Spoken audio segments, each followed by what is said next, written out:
Յոթշաբաթյա պահքից հետո քրիստոնյա աշխարհում հայ առաքելական եկեղեցու զանգերը ղողանջեցին եւ զատկական առավոտը հավատացյալներին ուղեկցեց դեպի եկեղեցիներ։ Իջևանի Սուրբ Նրսե շնորհալի եկեղեցում տեղի ունեցավ Սուրբ Պատարագ, Տավուշի թեմի առաջնորդ գերաշնորհ Տեր Բագրատ եպիսկոպոս Գալստանյանը Հիսուսի հարության ավետիսը հայտնեց հավատացյալներին։ Քրիստոս հարյավի մեռելոց։ Օրհնյալ է հարությունը Քրիստոսի։ Քրիստոս հարյավի մեռելոց։ Օրհնյալ է հարությունը Քրիստոսի։ Քրիստոս հարյավի մեռելոց։ Օրհնյալ է հարությունը Քրիստոսի։ Իջևանի Նրսե շնորհալի եկեղեցում Սուրբ Պատարագին մասնակցում էին Նրսե շնորհալի եկեղեցու խաչիկավորը, համայնքային իշխանությունների ներկայացուցիչներ, բնակիչներ։ Սուրբ Պատարագը մատուցեց Տավուշի թեմի առաջնորդ Բագրատ եպիսկոպոս Գալստանյանը։ Եկյալ ամանտյանը, օրհնությունի բարձունս, օրհնյալ որ գարնցես։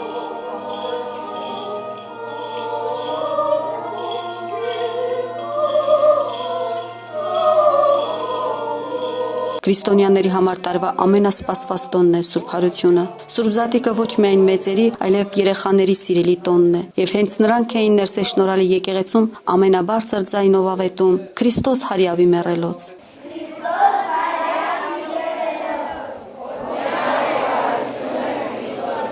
Տավուշի թեմի առաջնորդ Բագրատ Սրբազանը զատկական ուղերձը հղեց ժողովրդին։ Չէ աստ, քանզի հարյավ։ Այստեղ չէ, որովհետև հարություն առավ։ Այս խոսքերը հնչել են Քրիստոսի դատարկ գերեզմանում, երբ մեզ նման մարդիկ, կանայք այցելում էին այդ գերեզման իրենց պարտքը և պատասխանատվությունը կատարելու։ Եվ լսեցին այս ձայնը, այս հայտարարությունը, որ այստեղ չէ, քանզի հարյավ։ Եվ այդ հարության նույն պատկերը, նույն ձայնն ու արձագանքը այսօր ևս հնչում են։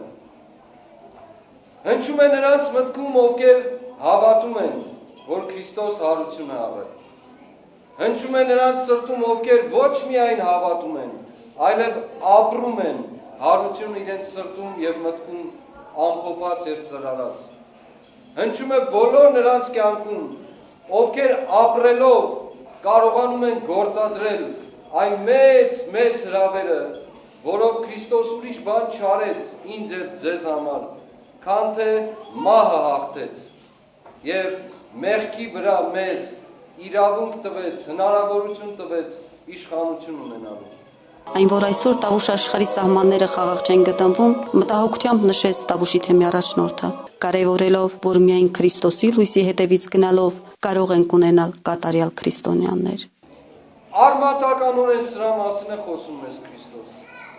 Արմատականորեն այսօր Սուրբ Հարության տոն այդ մահվան վրա ունեցած մարդու մեծագույն հաղթանակի հույսի տոնն է, ուրիշ բան չկա դրա մեջ։ Ինձ, որ հնարավորություն է տվել հավիտենապես ապրելու։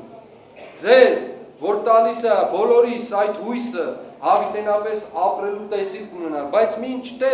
մինչև այնտեղ հասնելը, մենք այստեղ գործ ունենք անելիք։ Գործում ենք այս երկրում, այս հողի վրա, այս կյանքում, ուրիշ ձև չկա, մենք վերացական չենք, օթերում չենք, կտրված չենք,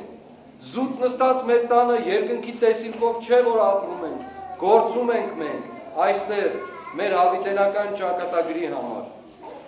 Եվ ուզում եմ այս զատվելու տոնի առիթով, Սուրբ Հարության տոնի առիթով մեր որդիական խոնարհումը, շնորհավորանքները բերել ամենայն հայոց հայրապետին և նաև շնորհակալություն հայտնել իրեն այս առիթով, որ մեզ վստահեց ձեր ծառայությունը։